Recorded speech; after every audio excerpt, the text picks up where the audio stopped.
Special বলার পর আমার বলাটা ঠিক হয় না, তাও যখন আপনি রিকোয়েস্ট করেছেন আমি দুটো কথা বলছি। আমরা সবাই যারা এখানে উপস্থিত রয়েছি আপনাদের সবাইকে অভিনন্দন জানাচ্ছি বসিরহাট থানা এবং জেলা তরফ থেকে। গত বছর আমি এখানে এসেছিলাম, শাহনুর ভাই আমাদের রিকোয়েস্ট করেছিলেন আসার জন্য। গত বছর এসেছিলাম, আপনাদের মাঝে দুটো কথা বলেছিলাম। আজকে মাতিন স্যার যেটা বলছেন যে যাতে লকআপে না যেতে হয় তার জন্য কিছু বলা, এটার জন্য বলার কোনো প্রয়োজন নেই। আপনি যে কাজটা করছেন, আপনারা যে কাজটা করছেন, এই শিক্ষা যে আলোটা দিচ্ছেন, এই শিক্ষার আলোটা পেলেই দেখবেন লকআপে কাউকে যেতে হবে না।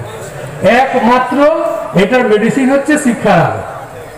আমরা দেখি থানাতে যে অভিযোগগুলো আছে ম্যাক্সিমাম এই বসিরহাট থানা এলাকাতে, এবং আমি তো বিশেষ করে উত্তর চব্বিশ পরগনা অনেকগুলো থানাতে বসে ছিলাম আর কি, তো দেখেছি যে ম্যাক্সিমাম কমপ্লেন এবং অ্যাকিউজড মাইনরিটি কমিউনিটি।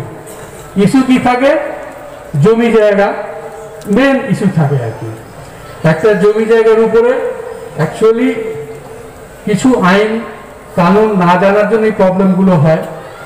কি করেন আপনারা? প্রথমেই লাঠি নিয়ে মারামারি যখন হয়, প্রথম আঘাতটা কিন্তু মাথায় মারে। এটা কিন্তু আমি দেখেছি। এটা কেন বলেন তো? এত রাগ, এবং এই রাগটা কি করে আসে? রাগটা আসে যখনই আমার মধ্যে শিক্ষার আলো থাকবে না, তখন আমার যখন রাগটা আসবে তখন আমার মাথায় কিছু থাকবে না। আর শিক্ষার যদি আলোটা থাকে তাহলে রাগ এলেও আমার মাথায় ভয় থাকবে যে সত্যি মাথায় মারলে লোকটা যদি মারা যায় তাহলে আমার কি হবে। এই জন্যই আপনারা যে কাজটা করছেন, শিক্ষার আলোটা দিচ্ছেন, এবং এরম একটা জায়গা থেকে এরম একটা লোককে আপনারা আলো দিচ্ছেন, এটা যেটা ম্যাক্সিমাম কি 100%ই মেয়েরা, মহিলা। আমরা দেখেছি রিমোট এরিয়াতে চাকরি করে ম্যাক্সিমাম মেয়েদেরকে দেখেছি আমরা যে গ্রামের থেকে শহরে পাঠিয়ে দেয় কাজ করার জন্য। কাজগুলো কি হয়? প্রথমে কাজ থাকে বাড়িতে কাজ করার, বাড়ির সমস্ত রকম কাজ, এই বলে গ্রাম থেকে নিয়ে যায়, নিয়ে গিয়ে দিল্লিতে নিয়ে গেল, বম্বে নিয়ে গেল। প্রথম 4 মাস 5 মাস 6 মাস গার্জিয়ানকে ওরা টাকা পাঠিয়ে দেবে, এখানে 2000 3000 5000 10,000 যা যেরকম কন্ট্যাক্ট করে নিয়ে যায় সেরকম এই টাকাগুলো পাঠায়। 5-6 মাস ওই বাড়িতে ওই মেয়েটা কাজ করার পর এরপরে কিন্তু ওরা ট্রেস পাওয়া যায় না। এবার যে নিয়ে গেল দেখা গেল ওই গ্রামের কোনো একটা আত্মীয়র মাধ্যমে গেছে, কিন্তু সেই লোকটি ট্রাফিকার, মানে মহিলা পাচার করে আর কি।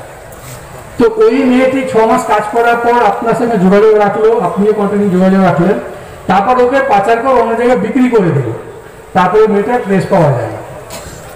এরকম একটা জায়গায় মেয়েটা চলে যায়, 1 বছর 2 বছর পরে যখন ট্রেস হয় থানার মাধ্যমে, তখন দেখা যায় যে একটা বাজে জায়গায় পড়ে গেছে। তো এইটা আপনারা যে কাজটা করছেন, যে এই এলাকা থেকে একেবারে অনাথ বাচ্চা যারা আর্থিকভাবে খুবই দুর্বল তাদের নিয়ে পড়াশোনাটা করাচ্ছেন, যারা বেশিরভাগ এরকম লোকই টার্গেটেড হয়।